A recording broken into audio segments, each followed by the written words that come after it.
ರಾಜ್ಯದಲ್ಲಿ ಅಬ್ಬರಿಸಲಿದ್ದಾರೆ ಕೈ ನಾಯಕ ರಾಹುಲ್ ಗಾಂಧಿ.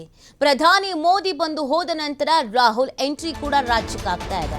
ಏಪ್ರಿಲ್ 17ರಂದು ರಾಜ್ಯಕ್ಕೆ ಆಗಮಿಸಲಿದ್ದಾರೆ ರಾಹುಲ್ ಗಾಂಧಿ. ಕಾಂಗ್ರೆಸ್ ಅಭ್ಯರ್ಥಿಗಳ ಪರ ಪ್ರಚಾರವನ್ನ ನಡೆಸಲಿದ್ದಾರೆ ರಾಹುಲ್ ಗಾಂಧಿ. ಮಂಡ್ಯದಲ್ಲಿ ಬೃಹತ್ ಸಾರ್ವಜನಿಕ ಸಭೆಯಲ್ಲಿ ಭಾಗಿಯಾಗ್ತಾ ಇದ್ದಾರೆ. ಕಾಂಗ್ರೆಸ್ ಅಭ್ಯರ್ಥಿ ಸ್ಟಾರ್ ಚಂದ್ರು ಪರ ರಾಹುಲ್ ಮತಯಾಚನೆಯನ್ನ ಮಾಡಲಿದ್ದಾರೆ. ಅಂದೇ ಮಧ್ಯಾಹ್ನ ಕೋಲಾರಕ್ಕೂ ಕೂಡ ಭೇಟಿಯನ್ನ ನೀಡಲಿದ್ದಾರೆ ಕೈ ನಾಯಕ. ಕೋಲಾರ ಕಾಂಗ್ರೆಸ್ ಅಭ್ಯರ್ಥಿ ಗೌತಮ್ ಪರ ರಾಹುಲ್ ಗಾಂಧಿ ಮತಯಾಚನೆಯನ್ನ ಮಾಡಲಿದ್ದಾರೆ. ರಾಜ್ಯಕ್ಕೆ ರಾಹುಲ್ ಗಾಂಧಿ ಅವರ ಎಂಟ್ರಿ ಆಗ್ತಾ ಇದೆ.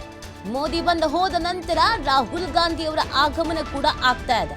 ಕೋಲಾರ ಮತ್ತು ಮಂಡ್ಯ ಎರಡೂ ಕಡೆಯಲ್ಲಿ ಕಾಂಗ್ರೆಸ್ ಅಭ್ಯರ್ಥಿಗಳ ಪರವಾಗಿ ರಾಹುಲ್ ಗಾಂಧಿ ಮತಬೇಟೆಯನ್ನ ಆಡಲಿದ್ದಾರೆ. ಅದಕ್ಕೆ ಅಂತ ಸಕಲ ಸಿದ್ಧತೆಯನ್ನ ಮಾಡಿಕೊಳ್ಳಲಾಗಿದೆ. ಒಂದಷ್ಟು ಸಮಾವೇಶಗಳನ್ನ, ರೋಡ್ ಶೋಗಳನ್ನ ಹಮ್ಮಿಕೊಳ್ಳಲಾಗಿದೆ. ಈ ಮುಖಾಂತರವಾಗಿ ಅಂದ್ರೆ ರಾಹುಲ್ ಗಾಂಧಿ ಅವರ ಎಂಟ್ರಿಯಿಂದ ಕಾಂಗ್ರೆಸ್ ಕಾರ್ಯಕರ್ತರಲ್ಲಿ ಮತ್ತಷ್ಟು ಉತ್ಸಾಹ ತುಂಬುವಂತ ಕೆಲಸವನ್ನ ಮಾಡಲಾಗುತ್ತೆ. ಏಪ್ರಿಲ್ 17ರಂದು ರಾಜ್ಯಕ್ಕೆ ರಾಹುಲ್ ಗಾಂಧಿ ಅವರು ಆಗಮಿಸ್ತಾ ಇದ್ದಾರೆ. ಮೊದಲಿಗೆ ಮಂಡ್ಯದಲ್ಲಿ ಬಹಿರಂಗ ಸಮಾವೇಶವನ್ನ ಹಮ್ಮಿಕೊಳ್ಳಲಾಗಿದೆ. ಸ್ಟಾರ್ ಚಂದ್ರು, ಕಾಂಗ್ರೆಸ್ನ ಅಭ್ಯರ್ಥಿ ಸ್ಟಾರ್ ಚಂದ್ರು ಪರವಾಗಿ ಮತಬೇಟೆಯನ್ನ ಆಡಲಿದ್ದಾರೆ ರಾಹುಲ್ ಗಾಂಧಿ ಅವರು. ಅದಾದ ನಂತರ ಕೋಲಾರಕ್ಕೆ ತೆರಳುತ್ತಾರೆ. ಅಲ್ಲೂ ಕೂಡ ಕಾಂಗ್ರೆಸ್ನ ಅಭ್ಯರ್ಥಿಯ ಪರವಾಗಿ ಮತಬೇಟೆಯನ್ನ ಮಾಡಲಿದ್ದಾರೆ. ರಾಹುಲ್ ಗಾಂಧಿ ಅವರ ಆಗಮನದಿಂದ ಮತ್ತಷ್ಟು ಕಾರ್ಯಕರ್ತರ ಉತ್ಸಾಹ ತುಂಬುವಂತ ಕೆಲಸವನ್ನ ಮಾಡಲಾಗುತ್ತೆ. ಅದಕ್ಕೆ ಅಂತ ಪ್ಲಾನ್ ಅನ್ನ ಮಾಡಿಕೊಳ್ಳಲಾಗಿದೆ. ಮ್ಯಾರಥಾನ್ ಸಭೆಗಳು, ಸಮಾವೇಶಗಳು, ಬಹಿರಂಗ ಸಮಾವೇಶ, ರೋಡ್ ಶೋ ಇದೆಲ್ಲವನ್ನ ಹಮ್ಮಿಕೊಳ್ಳಲಾಗಿದೆ. ಸ್ಟಾರ್ ಪ್ರಚಾರಕರಾಗಿ ರಾಹುಲ್ ಗಾಂಧಿ ಅವರ ಎಂಟ್ರಿ 17ನೇ ತಾರೀಕು ಆಗತ್ತೆ. ಈಗಾಗಲೇ ಪ್ರಧಾನಿ ನರೇಂದ್ರ ಮೋದಿ ಅವರು ಒಂದ್ ಕಡೆಯಿಂದ ಪ್ರಚಾರ ಕಾರ್ಯವನ್ನ ಮುಗಿಸ್ಕೊಂಡು ಬರ್ತಾ ಇದ್ದಾರೆ. ರಾಹುಲ್ ಗಾಂಧಿ ಅವರ ಎಂಟ್ರಿ ಕೂಡ ಆಗ್ತಾ ಇರೋದು ಕಾಂಗ್ರೆಸ್ನ ಕಾರ್ಯಕರ್ತರಿಗೆ ಖುಷಿ ತರಿಸ್ತಾ ಇದೆ. ಇದೇ 17ಕ್ಕೆ ರಾಜ್ಯಕ್ಕೆ ರಾಹುಲ್ ಗಾಂಧಿ ಅವರ ಎಂಟ್ರಿ ಆಗ್ತಾ ಇದೆ. ಪ್ರಮುಖವಾಗಿ ಮಂಡ್ಯ ಮತ್ತು ಕೋಲಾರ ಎರಡೂ ಕಡೆಯಲ್ಲಿ ಬಹಿರಂಗ ಸಮಾವೇಶವನ್ನು ಹಮ್ಮಿಕೊಳ್ಳಲಾಗಿದೆ. ಆ ಮುಖಾಂತರವಾಗಿ ಶಕ್ತಿ ಪ್ರದರ್ಶನಕ್ಕೂ ಕಾಂಗ್ರೆಸ್ನ ನಾಯಕರುಗಳು ಮುಂದಾಗಿದ್ದಾರೆ.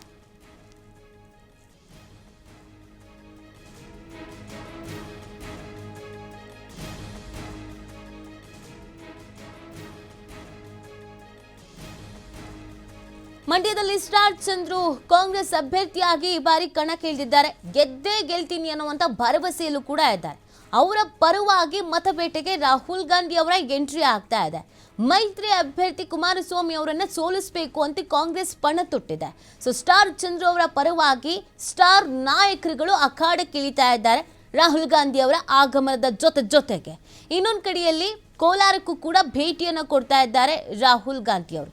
ಎಲ್ಲೆಲ್ಲಿ ಯಾವ ರೀತಿಯಾಗಿ ಮತಬೇಟೆಯನ್ನು ಆಡಬೇಕು, ಯಾವ ಸಮುದಾಯವನ್ನ ಗಮನ ಸೆಳಿಬೇಕು, ಇದೆಲ್ಲವನ್ನ ಕೂಡ ಪ್ಲಾನ್ ಮಾಡಿಕೊಳ್ಳಲಾಗಿದೆ.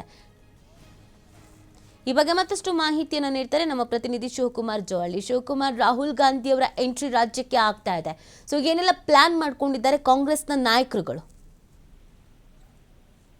ನಿನ್ನೆಯಷ್ಟೇ ಪ್ರಧಾನಿ ಅವರು ಬಿಜೆಪಿ ಅಭ್ಯರ್ಥಿಗಳ ಪರ ಮತ ಪ್ರಚಾರವನ್ನ ರಾಜ್ಯದಲ್ಲಿ ಮಾಡಿದ್ದಾರೆ. ಅವರು ದೆಹಲಿಗೆ ವಾಪಸ್ ಆಗ್ತಾ ಇದ್ದಾಗೆ ಈಗ ರಾಹುಲ್ ಗಾಂಧಿ ಅವರೇ ಎಂಟ್ರಿ ಆಗ್ತಾ ಇದೆ. ಕಾಂಗ್ರೆಸ್ ಅಭ್ಯರ್ಥಿಗಳ ಪರವಾಗಿ ಪ್ರಚಾರವನ್ನ ಮಾಡಲಿದ್ದಾರೆ. ಈ ಮೊದಲ ರಾಜ್ಯ ಪ್ರವಾಸ ಚುನಾವಣೆ ಸಂದರ್ಭದಲ್ಲಿ ರಾಹುಲ್ ಗಾಂಧಿ ಅವ್ರದ್ದು ಇದು.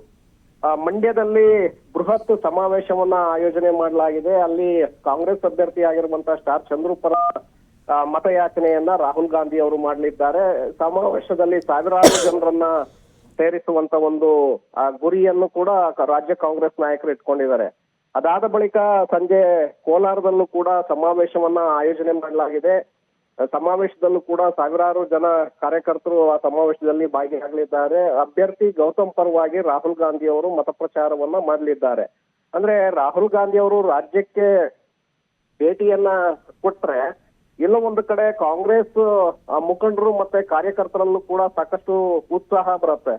ಆ ಸಂದರ್ಭದಲ್ಲಿ ಬೇರೆ ಬೇರೆ ಕ್ಷೇತ್ರಗಳಲ್ಲೂ ಕೂಡ ಕಾರ್ಯಕರ್ತರು, ಮುಖಂಡರುಗಳು ಹೆಚ್ಚಿನ ಉತ್ಸಾಹದಿಂದ ಪಕ್ಷ ಸಂಘಟನೆಯನ್ನ ಮಾಡಿದ್ದೆ ಆದ್ರೆ ಹೆಚ್ಚಿನ ಸೀಟುಗಳನ್ನ ಗೆಲ್ಲೋದಕ್ಕೂ ಕೂಡ ಅವಕಾಶಗಳು ಸಿಗತ್ತೆ. ಹಾಗಾಗಿ ರಾಹುಲ್ ಗಾಂಧಿ ಅವರ ಮೊದಲ ಚುನಾವಣಾ ಪ್ರಚಾರ ಮಂಡ್ಯದಿಂದ ಪ್ರಾರಂಭವಾಗ್ತಾ ಇದೆ, ಕೋಲಾರದಲ್ಲಿ ನಡೀತಾ ಇದೆ. ನಂತರದಲ್ಲಿ 20ರ ನಂತರ ಮತ್ತೆ ರಾಜ್ಯಕ್ಕೆ ಭೇಟಿಯನ್ನ ಕೊಡ್ಲಿದ್ದಾರೆ. ಬೆಂಗಳೂರು ಮತ್ತೆ ಉತ್ತರ ಕರ್ನಾಟಕ ಭಾಗದಲ್ಲೂ ಕೂಡ ಅವರು ಪ್ರಚಾರವನ್ನ ಮಾಡಲಿದ್ದಾರೆ ಅನ್ನುವಂತ ಒಂದು ಮಾಹಿತಿ ಇದೆ. ಕಳೆದ ಬಾರಿ ಅಸೆಂಬ್ಲಿ ಚುನಾವಣೆ ಸಂದರ್ಭದಲ್ಲೂ ಕೂಡ ಭಾರತ್ ಜೋಡೋ ಯಾತ್ರೆಯನ್ನ ರಾಜ್ಯದಲ್ಲೇ ಮಾಡಿದ್ರು. ರಾಜ್ಯದಲ್ಲೇ ಹಾದು ಹೋಗಿತ್ತು ಭಾರತ್ ಜೋಡೋ ಪಾದಯಾತ್ರೆ. ಆ ಭಾರತ್ ಜೋಡೋ ಪಾದಯಾತ್ರೆ ಯಶಸ್ಸು ವಿಧಾನಸಭಾ ಚುನಾವಣೆಯಲ್ಲೂ ಕೂಡ 135 ಸೀಟುಗಳನ್ನ ಗೆಲ್ಲೋದಕ್ಕೆ ಅವಕಾಶ ಆಗಿತ್ತು. ಕಾಂಗ್ರೆಸ್ ಸರ್ಕಾರ ಅಧಿಕಾರಕ್ಕೆ ಬರೋದಕ್ಕೂ ಕೂಡ ರಾಹುಲ್ ಗಾಂಧಿ ಅವರ ಪಾದಯಾತ್ರೆ ಕಾರಣ ಆಗಿತ್ತು. ಹೀಗಾಗಿ ಈಗ ಸಮಾವೇಶಗಳಲ್ಲಿ ಭಾಗಿಯಾಗುವ ಮೂಲಕ ರಾಜ್ಯದಲ್ಲಿ ಕಾಂಗ್ರೆಸ್ ಹೆಚ್ಚಿನ ಸೀಟುಗಳನ್ನ ಗೆಲ್ಲೋದಕ್ಕೂ ಕೂಡ ಸಹಾಯಕವಾಗತ್ತೆ. ಮತ್ತೆ ಕಾರ್ಯಕರ್ತರಲ್ಲಿ ರಾಹುಲ್ ಗಾಂಧಿ ಉತ್ಸಾಹವನ್ನ ತುಂಬಲಿದ್ದಾರೆ ಅನ್ನುವಂತ ಒಂದು ಜೋಶು ರಾಜ್ಯ ಕಾಂಗ್ರೆಸ್ ನಾಯಕರಲ್ಲಿದೆ. ಹಾಗಾಗಿ ರಾಹುಲ್ ಗಾಂಧಿ ಅವರ ಎಂಟ್ರಿ ಸಾಕಷ್ಟು ಮಹತ್ವವನ್ನ ಪಡ್ಕೊಳ್ತಾ ಇದೆ. ನೀತಿ. ಓಕೆ, ಥ್ಯಾಂಕ್ ಯು ಶಿವತಮನ ಡೀಟೇಲ್ಸ್ಗಾಗಿ.